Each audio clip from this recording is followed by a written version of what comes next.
참고해 주시기 바랍니다. 오늘 우리에게 주신 하나님의 말씀은 요한복음 5장 31절에서 47절까지의 말씀입니다. 요한복음 5장 31절부터 47절까지의 말씀입니다. 제가 가진 성경으로는 신약 151쪽, 152쪽에 있습니다.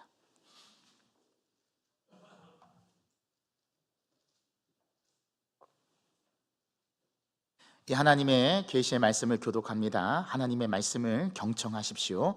내가 만일 나를 위하여 증언하면 내 증언은 참되지 아니하되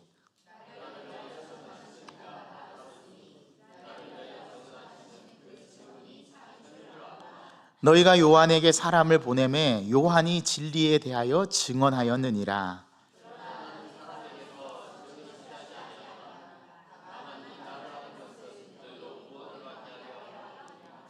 요한은 켜서 비추이는 등불이라. 너희가 한때 그 빛에 즐거이 있기를 원하였거니와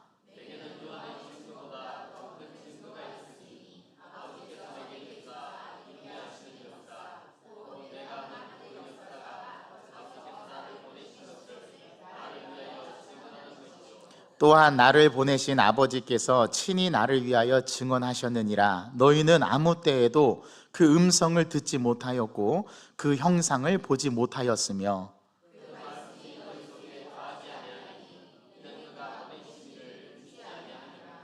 너희가 성경에서 영생을 얻는 줄 생각하고 성경을 연구하거니와 이 성경이 곧 내게 대하여 증언하는 것이니라.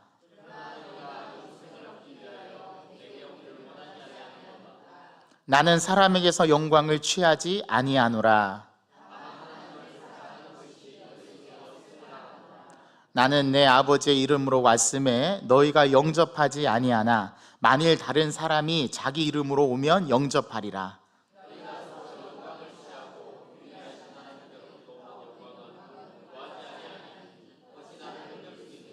내가 너희를 아버지께 고발할까 생각하지 말라. 너희를 고발하는 이가 있으니 곧 너희가 바라는 자 모세니라.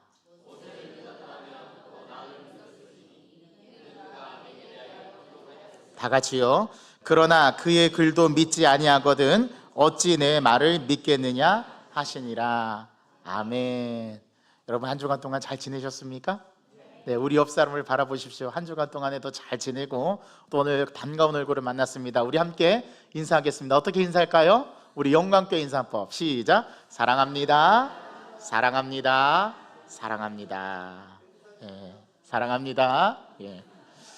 아이고 보기 좋습니다. 네, 우리 크리스천들은 사랑에 절여져야 하고 사랑에 찌들어야 하고 사랑이 어떤 순간에서도 표현되는 그러한 사람들이 그리스도인 줄 믿습니다. 저와 여러분들을 사랑으로 묶어주신 하나님을 찬양합니다.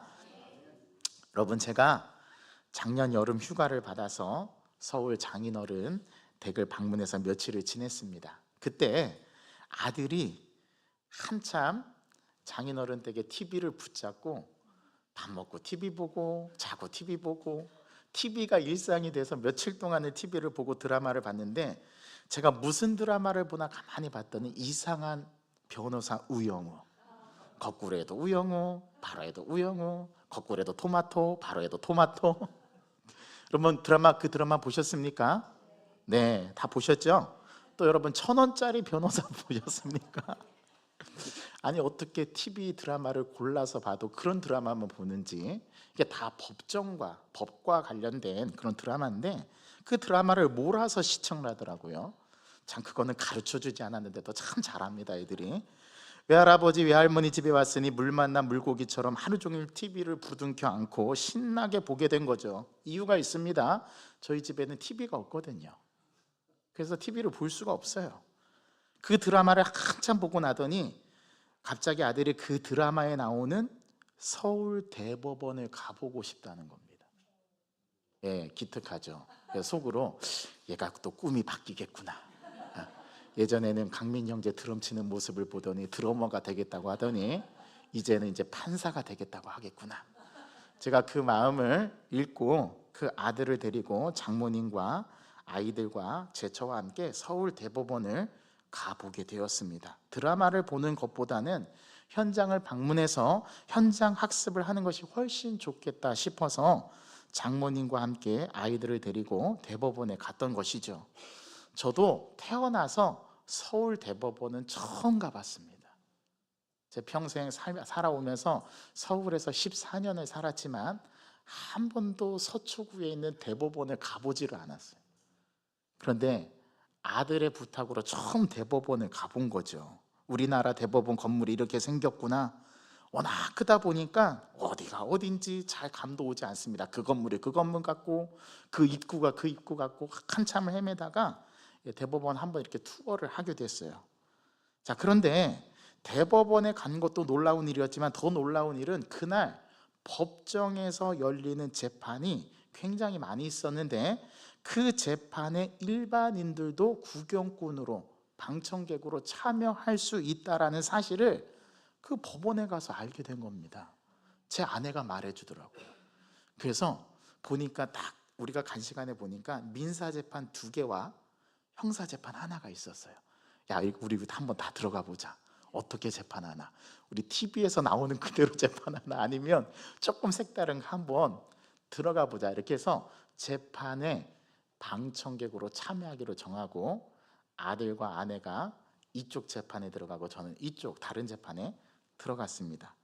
근데 갑자기 아내하고 아들이 들어간 재판에 들어가 보고 싶은 거예요. 그래서 제가 뒤늦게 들어가서 그 재판에 참여했는데 민사재판, 형사재판이었습니다. 2개의 재판을 함께 방청객에서 보게 되는데, 야, 드라마에서 본 실제 라이브로 생중계되는 것을 우리 두 눈으로 보니까 실감이 나더라고요. 아, 여기가 재판이 벌어지는 곳이구나. 대법원이 이런 곳 하는 곳이구나. 그러면서 재판의 과정을 쭉 지켜보게 되었습니다. 제가 그때 그 재판을 보면서 한 가지 깨달은 사실이 있습니다. 우리 대한민국 대법원, 법원은 증거 채택주의를 채택하고 있어요. 원고가 피고를 고발하는 검사가 그 사람의 죄를 입증하기 위해서는 뭐가 있어야 됩니까? 증거가 있어야 돼요. 또 변호인도 자기의 피고를 변호하기 위해서 변호를 할 때 그 변호에서 가장 확실한 방법이 뭐냐면 뭐를 들이대는 거예요? 증거를 들이대는 거예요.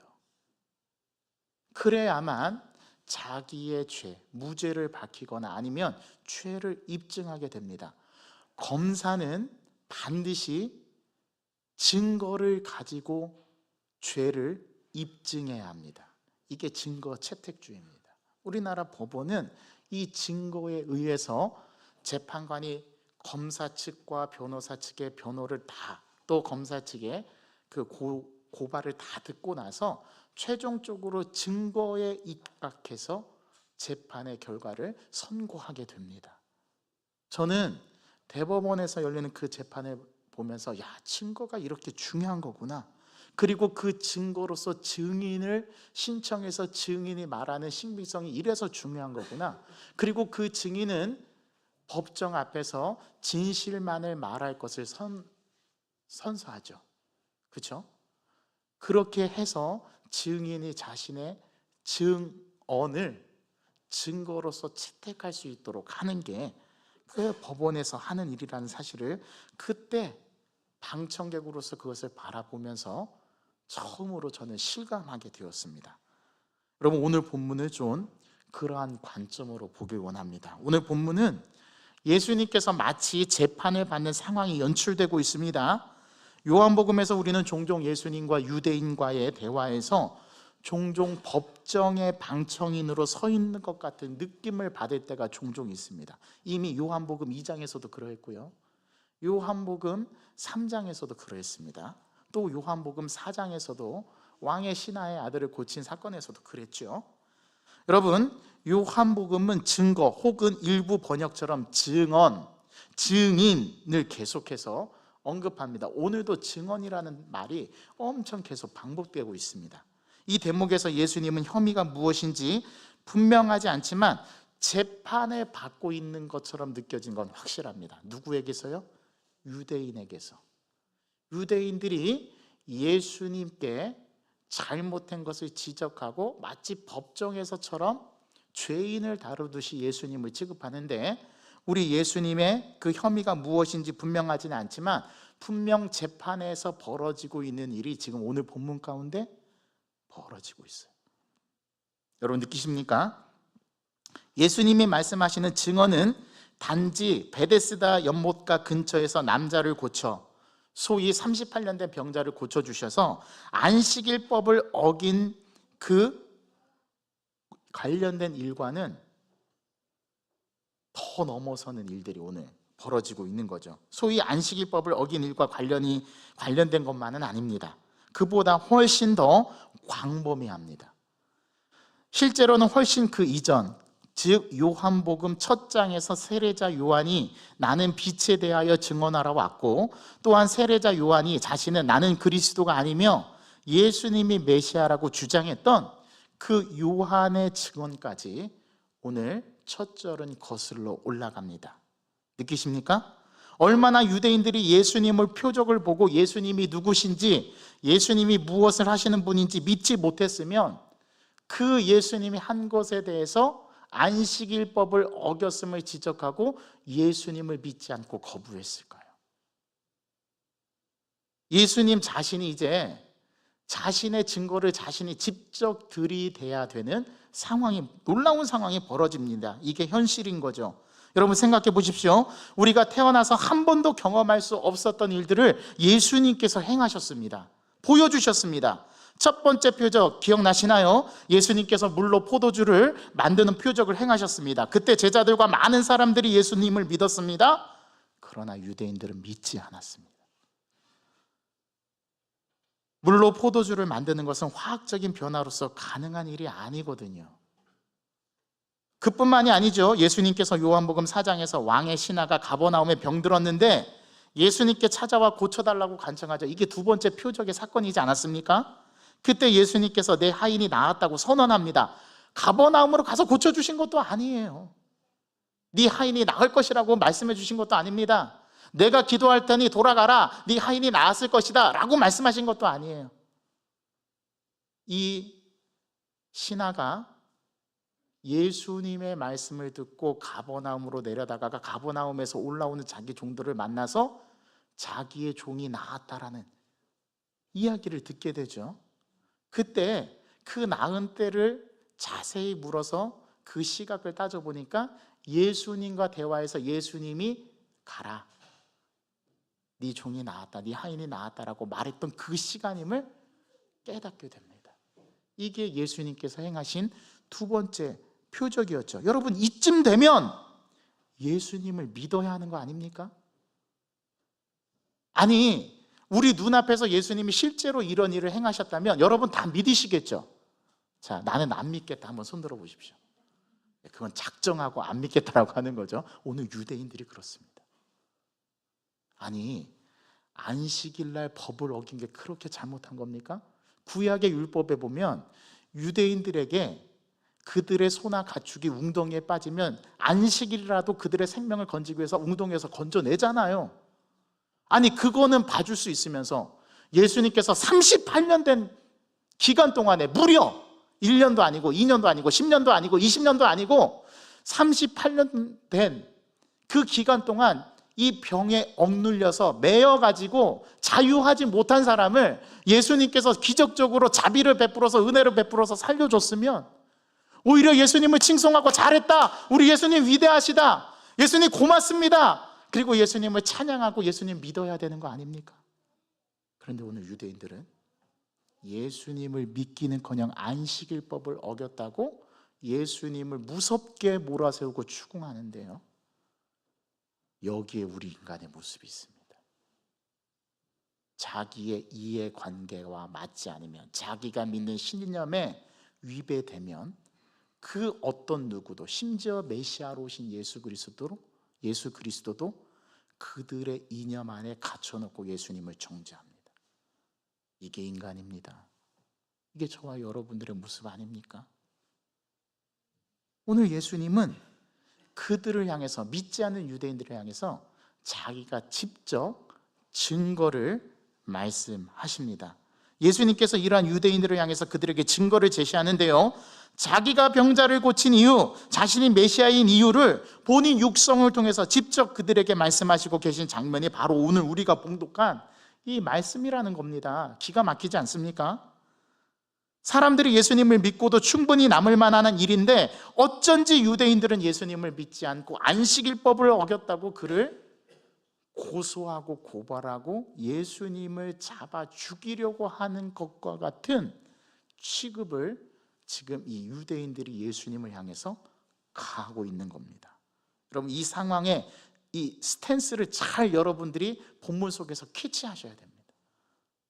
그래야만 저와 여러분들의 실체, 우리 믿음의 실체, 우리 믿음이 얼마나 역동적인가를 우리가 깨닫게 됩니다.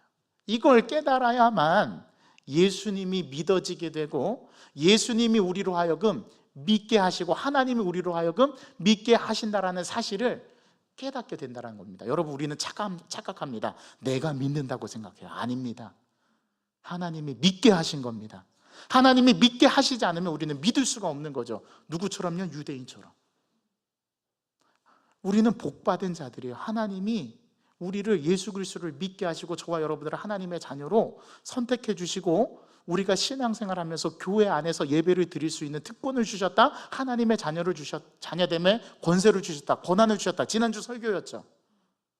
여러분, 이게 얼마나 우리에게 주어진 호의, 하나님의 호의인지 혜택인지 이거를 뼈저리게 느끼는 사람만이 믿음으로 고백할 수 있다는 겁니다. 근데 착각하지 마십시오. 내가 믿는 게 아니에요. 하나님이 나를 믿게 하시는 거예요. 우리가 이 사실을 오늘 본문 속에서 발견해 보기를 원합니다. 여러분, 예수님께서는 그들의 믿지 않음을 오늘 증언을 통해서 자신이 이렇게 한 이유를 말씀합니다. 이미 지난주에 예수님께서 자신이 이 부분으로 말씀하신 바가 있습니다. 자신은 아버지가 한 그대로 행할 뿐이라고요. 아버지께서 보여주시지 않으면 나는 이 일들을 내 스스로 할 수 없다라는 게 지난주 말씀, 첫 절 말씀과 끝절 말씀에서 나타나지 않습니까? 그게 30절의 말씀입니다. 나는 스스로 아무것도 할 수 없노라. 아버지께서 나에게 보여주신 대로 장인처럼, 도제처럼 그렇게 교육을 받은 그 아들이 아버지의 값을 물려받아 맛의 전통의 비결을 유지했던 것처럼 아버지께서 내게 보여주시지 않으면 나는 그 어떤 것도 행할 수 없다. 그러니까 내가 하는 것은 내 자의로 하는 것이 아니라 아버지께서 보여주신 그대로 하는 것이라고 예수님께서 말씀하셨지 않습니까? 그러면 유대인들이 알아듣고 예수님을 믿어야 하는 거 아닙니까? 오늘 예수님은 바로 이 증언, 그들이 믿지 않는 것에 대해서 예수님께서 자신이 한 일이 합당하고 법정적으로 이것이 확실한 증거다라고 세 가지를 말씀하시는데요, 그 세 가지를 주목해 보시기 바랍니다. 왜 예수님께서 증언을 하나가 아니고 두 개가 아니고 세 가지로 말씀하셨을까요? 이거는 구약의 율법을 따른 거예요. 그토록 유대인들이 중요시 여기는 구약의 율법.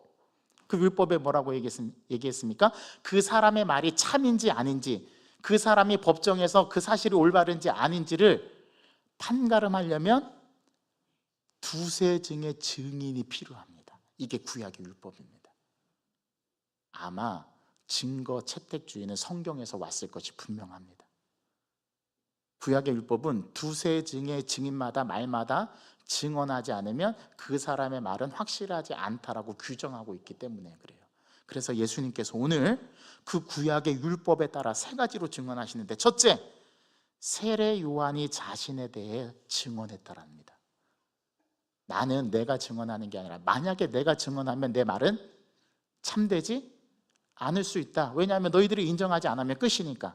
그런데 내가 말한 게 아니라 누가 얘기했다고요? 세례자 요한이 나에 대해서 증언했다. 뭐라고 증언했습니까? 33절의 말씀입니다. 33절의 말씀을 우리 큰 소리로 읽어보겠습니다. 너희가 요한에게 사람을 보내매 요한이 진리에 대하여 증언하였느니라. 여러분, 진리가 뭡니까? 예수님이잖아요. 그러면 이 진리에 대해서 어떻게 증언했어요? 세례 요한이 보라, 세상 죄를 지고 가는 하나님의 어린 양이로다. 예수님이 뭐라는 거예요? 구약에 예언된 메시아라는 겁니다. 이게 세례 요한의 증언이었어요. 그리고 세례 요한이 뭐라고 얘기했습니까? 사람들이 당신이 메시아 아닙니까? 그랬을 때 세례 요한이 자기를 뭐라고 대답했죠? 나는 그리스도가 아니에요. 나는 그보다 앞서 광야에서 외치는 자의 소리입니다. 내 뒤에 오시는 분은 나보다 능력이 많아서 그분이 여러분들에게 성령과 불로 여러분들에게 세례를 줄 것입니다. 나는 그리스도가 아닙니다. 내 뒤에 오시는 분이, 그분이 누구라고요? 메시아입니다. 이 증언을 말씀하시면서 오늘 본문에 예수님께서 말씀하십니다. 세례 요한을 보라. 뭘 보라는 거예요? 그의 증언을 보라는 거예요. 이미 그가 증언했어요. 예수에 대해서 메시아라고, 하나님의 아들이라고 증언했습니다. 이게 첫 번째 증거입니다. 예수님 자신이 말씀한 게 아니에요. 법정에서 세례 요한의 증언을 근거로 말씀하십니다. 자, 두 번째는 역사입니다. 여기서 역사는 히스토리가 아니에요, 여러분. 여기서 역사는 헬라어로 에르곤인데, 에르곤을 번역하면, 직역하면 하는 일이란 뜻이네요. 그러니까 오늘 역사는 하나님이 하시는 일을 말하는 거예요. 오늘 그 말씀이 36절의 말씀입니다. 36절의 말씀을 읽어보겠습니다. 시작. 내게는 요한의 증거보다 더 큰 증거가 있으니 아버지께서 내게 주사 이루게 하시는 역사, 곧 내가 하는 그 역사가 아버지께서 나를 보내신 것을 나를 위하여 증언하는 것이요. 여러분, 세례 요한의 이 증거보다 더 확실한 증거, 더 큰 증거가 있답니다. 여러분, 이 증거가 부족하다면 더 확실한 증거를 들이대면 되겠죠. 그 증거가 뭐라고요? 아버지께서 내게 주사 이루게 하신 역사. 그게 뭡니까? 요한복음에서 보여주셨던 표적이잖아요.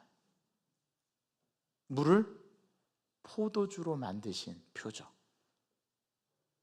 왕의 신하의 아들을 고친 표적, 베데스다 38년 된 병자를 고치신 표적. 이게 확실한 증거지 않습니까? 너희들이 도무지 보지 않고서는 믿지 아니 내가 보여주겠다. 내가 메시아임을 드러내겠다. 내가 하나님의 아들을 참 신임을 내가 보여주마. 그게 바로 표적이 가리키는 바입니다. 표적 자체가 목적이 아니에요. 표적은 제가 이정표라고 말씀드렸죠. 요한복음에서의 기적은 기적이라, 미라클이라고 말하지 않습니다. 표적, 세메이온이라고 말하는데, 이 세메이온의 뜻은 이정표라는 뜻입니다. 그러면 이정표는 뭐예요? 방향을 지시하는 거죠. 방향을 가르쳐 주는 거죠. 그러면 이 이정표가 지시하고 있는 방향이 뭡니까? 예수 그리스도입니다. 이 표적을 통해서 누구를 보라는 거예요? 누구를 깨달으라는 거예요? 예수 그리스도.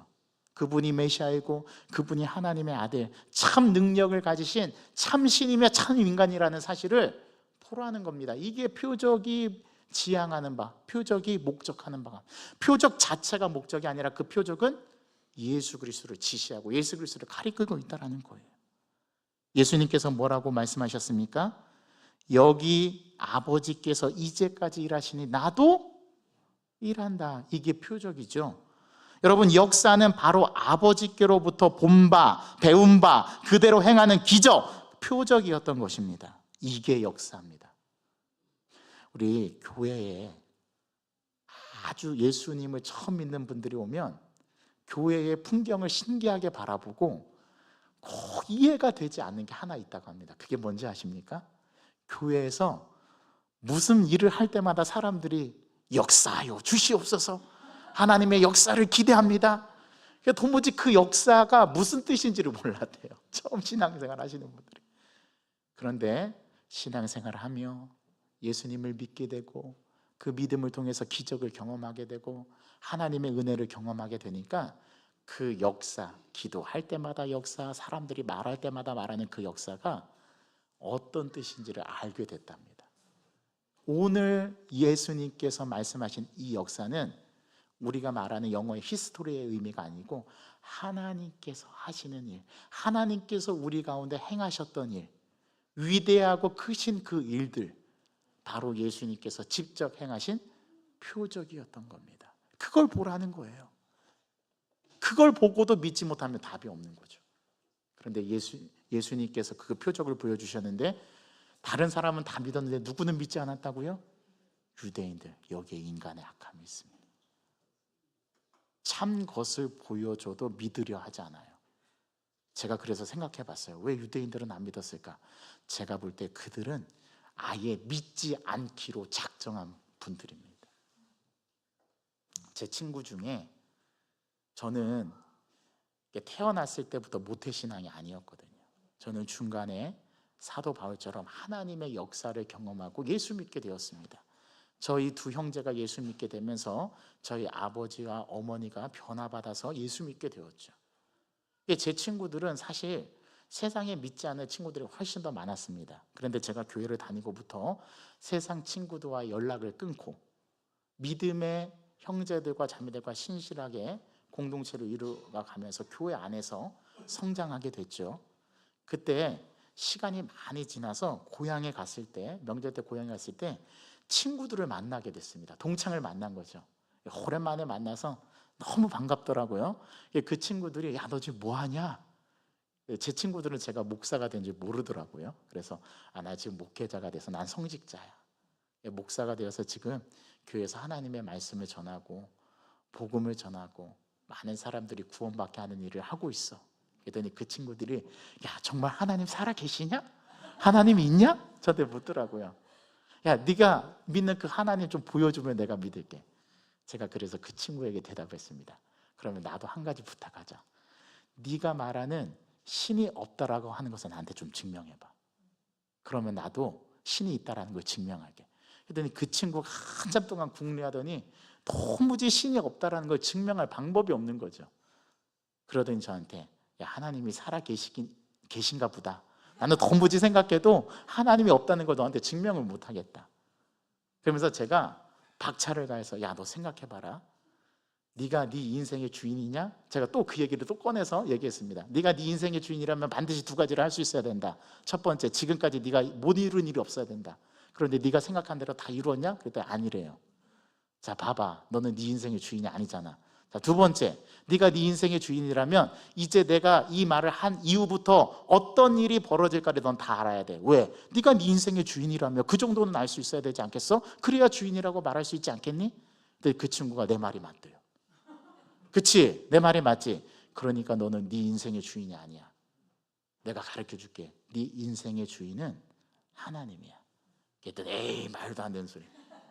제가 그 친구하고 한참 얘기를 해서 그 친구 마음이 조금 하나님이 살아계시다는 걸 믿는 쪽으로 무게중심이 옮겨왔습니다. 그걸 경험했습니다. 여러분, 예수님께서 가장 강력한 걸 보여줬잖아요. 여러분, 우리가 가시적으로 눈에 보이는 표적보다 더 중요한 예수님의, 하나님의 일하심이 어디에 있어요? 이걸 보고도 믿지 못한다면 오늘 마지막 절 46절, 47절에 나오는 말씀처럼 너희가 모세를 믿었더라면 나를 믿었으리니 이는 그가 내게 대하여 기록하였습니다. 그런데 너희들이 모세를 믿지 않았으니 너희들이 어찌 내 말을 믿겠느냐. 여러분, 이 말이 우리에게 주어지는 말이 아니기를 바랍니다. 저와 여러분들은 예수님을 믿는 자들이잖아요. 어떻게 믿게 되었어요? 제가 말씀드립니다. 내가 믿은 게 아니라니까요. 믿게 해주신 거죠. 하나님이 우리를 끝까지 추격하셔서, 믿지 않는 나를 끝까지 추격하셔서 믿게 해주신 거예요. 이번 주 토요일 날 성경 공부를 했습니다. 우리 지금 성경 공부반 매주 토요일마다 모여서 열심히 마태복음 읽어가고 있거든요. 근데 어제 그 성경 공부를 하다가 우리 한 집사님이 저한테 그런 고백을 하셨어요. 목사님, 저희가 진짜 하나님 살아계심을 저는 느꼈는데요. 제가 어느 날 골방에서 기도를 하고 있었는데 그 기도하는 가운데 갑자기 소름이 쫙 돋는 전율이 느껴졌대요. 그런데 그 소름과 전율이 느껴진 그 다음에 어떤 일이 일어나냐면 아들의 교통사고가 났답니다. 아들의 교통사고를 영적으로 느낀 거죠. 뭐 하다가요? 기도하다가. 이게 세상 사람들과 우리와 다른 점입니다. 그분은 골방에서 하나님께 기도하다가 아들을 위해서 기도하다가 그걸 체험한 거예요. 그래서 너무 놀라가지고 그 아들 교통사고 난 병원으로 이송된 병원으로 갔답니다. 그런데 신기하게도 차는 완전 폐차 수준이 돼버렸는데 어떻게 그 사고에서 아들이 하나도 다치지 않고 살아났는지 오히려 자기가 이해가 안 될 정도로 놀라운 경험을 목격하게 된 거예요. 여러분, 우리는 이럴 때 외쳐야 되지 않습니까? 할렐루야. 그죠? 제가 성경 공부하다가 그 집사님의 간증을 들었어요. 저도 그런 간증이 있거든요. 여러분, 하나님은 이런 분이십니다. 저와 여러분들이 믿는 하나님이 이 정도예요. 여러분, 다시 말씀드립니다. 내가 믿은 겁니까? 아니요. 주님이 믿게 해주신 겁니다. 이걸 고백할 수 있어야 합니다. 이걸 고백해야 우리가 유대인의 길로 나가지 않을 수가 있어요. 저와 여러분들이 하나님께서 나의 인생 가운데 어떤 은혜를 베푸셨는가, 나는 어떻게 예수님을 만나게 되는가, 나는 어떻게 예수님을 경험하고 믿게 되었는가, 그리고 내가 믿은 게 아니라 제가 지금 표현드린 대로 믿게 된 거죠. 여러분, 이거 인정하실 수 있겠습니까? 그래야 오늘 이 말씀이 나에게 피부로 다가오게 됩니다. 여러분, 세 번째 증거는 성경이랍니다. 뭐라고요? 성경. 우리 39절의 말씀을 읽어보겠습니다. 시작. 성경의 영생을 얻는 줄 생각하고 성경을 연구하거니와 이 성경이 곧 내게 대하여 증언하는 것이라. 예수님이 예수님 된, 메시아에 된 증거를 예수님께서 세 개의 증거를 대셨는데, 자기가 자기 자신을 증언하는 게 아니라 다른 사람의 참 증언을 통해서 증거를 제시하는데, 첫 번째가 뭐라고요? 세례 요한의 증언. 두 번째가 하나님 아버지께서 주신 역사, 표적을 통한 증거. 세 번째 뭐예요? 성경이 예수님을 증거한답니다. 그렇죠? 여러분, 구약을 우리는 뭐라고 부릅니까? 오실 메시아에 대한 예언. 신약을 뭐라고 부르죠? 오신 메시아, 성취하신 메시아에 대한 증언이라고 하죠. 성경이 예수님을 증언하고 있습니다. 모든 성경 말씀은 누구를 향해 있냐면 예수님을 향해 있습니다. 예수 그리스도. 그래서 이 이름에 능력이 있는 거예요. 하나님의 능력을 이 예수의 이름에 두게 하셨어요. 그럼 잘 생각해 보십시오. 성경에서, 여기서 말하는 성경은 신약 성경이 아니에요. 이때는 신약 성경이 아직 기록되지 않았거든요. 그럼 여기서 말하는 성경은 무엇일까요? 구약입니다. 구약. 구약의 선지자들과 예언자들과 모세오경, 토라가 말하고 시가서가 말하는, 시편이 말하는 그 오실 메시아에 대한 예언, 그 예언이 바로 예수님에 대한 증언이었던 거예요. 성경을 보면 예수님이 메시아임을 우리는 고백할 수밖에 없다라는 것이 예수님의 오늘 증거, 세 가지 채택한 증거였습니다. 여러분, 참입니까? 거짓입니까? 참이죠. 예수님은 자기 자신을 증언하지 않고 자기에 대해서 증언한 이 세 가지 증거를 이 유대인들에게, 믿지 않는 유대인들에게 제시합니다. 얼마나 유대인들이 믿지 않았으면 자신이 메시아임을 직접 말했겠습니까? 직접 증거를 채택해서 제시했겠습니까? 그래도 유대인들은 예수님을 믿지 않고 거절했습니다. 왜요? 그들은 아예 예수님을 믿지 않기로 작정했거든요. 오늘 이렇게 예수님을 믿지 않는 유대인들, 이 유대인들에게서 발견되는 세 가지 특징이 또 있답니다. 몇 가지 특징이요? 세 가지 특징. 첫 번째 38절의 말씀입니다. 믿지 않는 자들의 특징이 뭔가를 잘 살펴보십시오. 38절 읽어보겠습니다. 시작. 그 말씀이 너희 속에 거하지 아니하니 이는 그가 보내신 이를 믿지 아니함이라. 자, 믿지 않는 자들의 특징이 뭐라고요? 말씀이 없대요. 말씀이 그 속에 거하지 않는답니다. 그래서 믿지 못하는 거래요. 여러분, 왜 유대인들이 믿지 못하는지 아십니까? 그들 안에 하나님의 말씀이 없기 때문에 그래요. 자, 두 번째, 예수님을 믿지 않는 유대인들의 두 번째 특징이 있답니다. 40절의 말씀입니다. 시작. 그러나 너희가 영생을 얻기 위하여 내게 오기를 원하지 아니하는도다. 예수님이 그 정도 보여줬으면 믿어야 될 텐데 그들은 믿지 않기로 작정하고 어떻게 합니까? 영생을 얻기 위하여 주님께로 나아가지 그런 마음이 없답니다. 이게 믿지 않는 자들의 특징이에요. 저는 전도하면서 이걸 많이 경험합니다. 복음을 제시해도 도무지 믿으려 하지 않아요. 그들 안에 말씀이 없을 뿐만 아니라 주님께로 나아가고자 하는 마음이 없기 때문에 그렇습니다. 자, 세 번째 특징이 있습니다. 44절의 말씀입니다. 함께 읽어보겠습니다. 시작. 너희가 서로 영광을 취하고 유일하신 하나님께로부터 오는 영광을 구하지 아니하니 어찌 나를 믿을 수 있느냐. 세 번째, 믿을 수 없는 자들의 특징이 뭐라고요? 지들이 영광을 취한대요. 하나님께 돌려야 할 마땅한 영광을 누가 가로채는 거예요? 자기네들이. 그래서 나는 위대하다, 나는 완전하다, 내가 다 이루었다, 이렇게 말하는 사람들의 특징, 무신론자들의 특징이 뭔지 아십니까?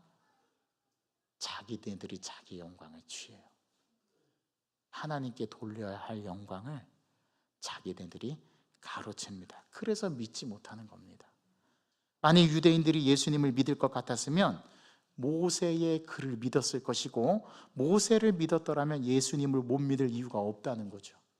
오늘 예수님께서 이 법정에서 자기가 자기 스스로를 변호하는 이 세 가지의 증거, 그리고 믿지 않는 자들의 특징 세 가지를 예수님께서 가르쳐 주시는데, 오늘 성경은 저와 여러분들이 유대인의 자리는 가지 말랍니다.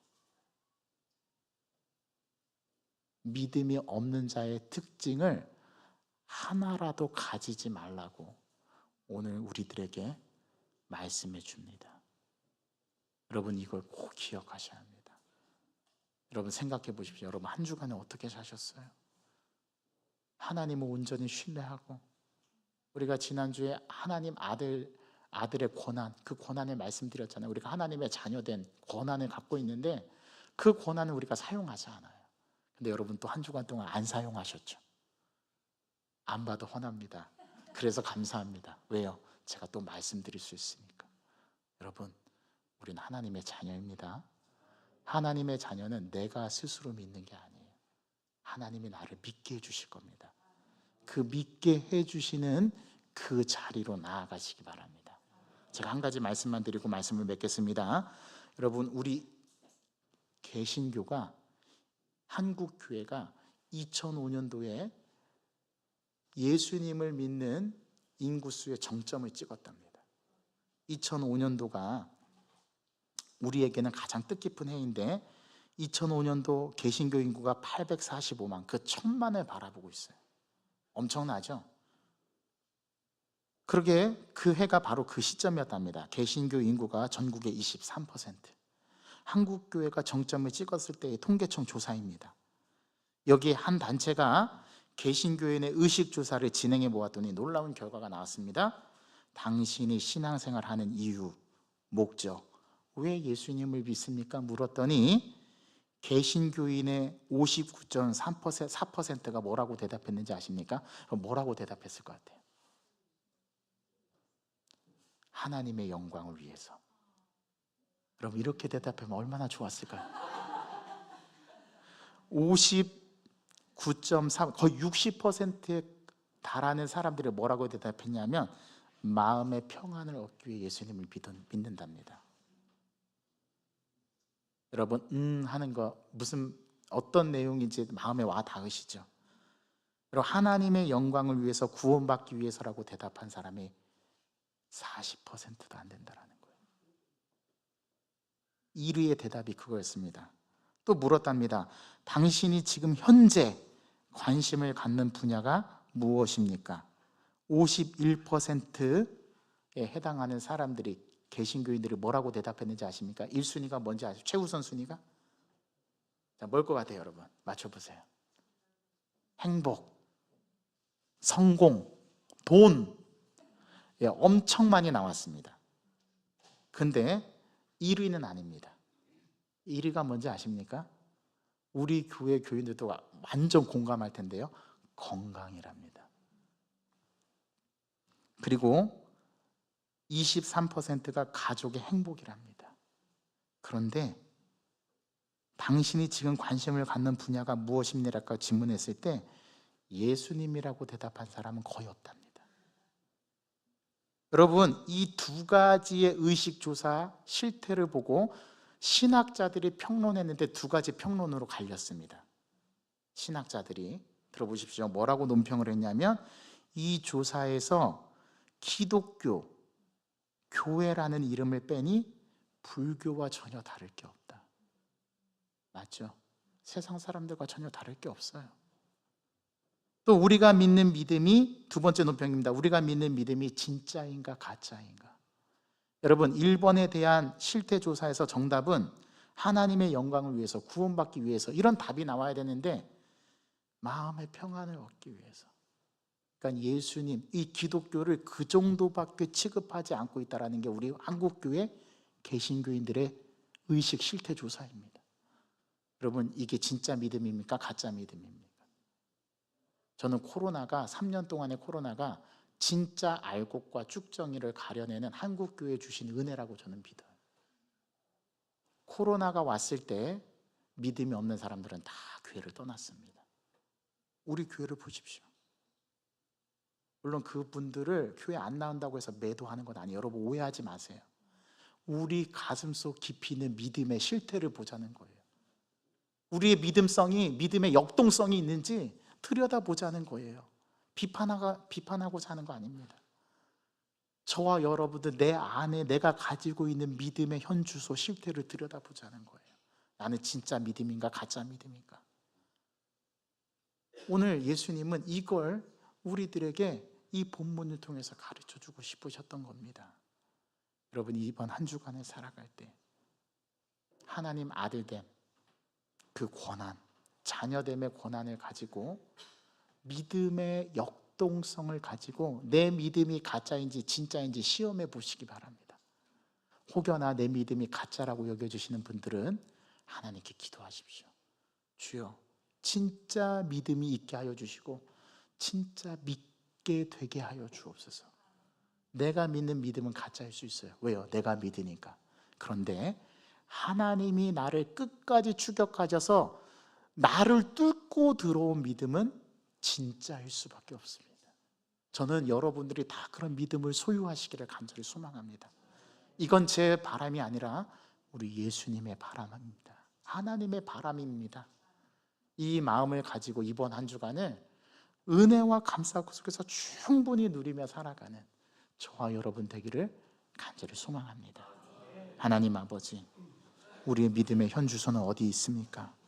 나는 믿음의 역동성을 가지고 믿음을 주님 앞에 부여받은 자인지, 나는 믿어지게 되고 있는 자인지를 오늘 말씀을 통해서 돌이켜봅니다. 하나님, 저는 연약하고 불쌍한 자입니다.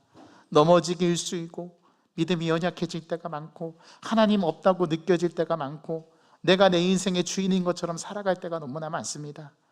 추수감사주를 앞둔 이번 한 주간은 온전히 주님이 나의 주인됨을 인정하고 이 믿음의 역동성을 가지고 믿어지게 하여 주시옵소서.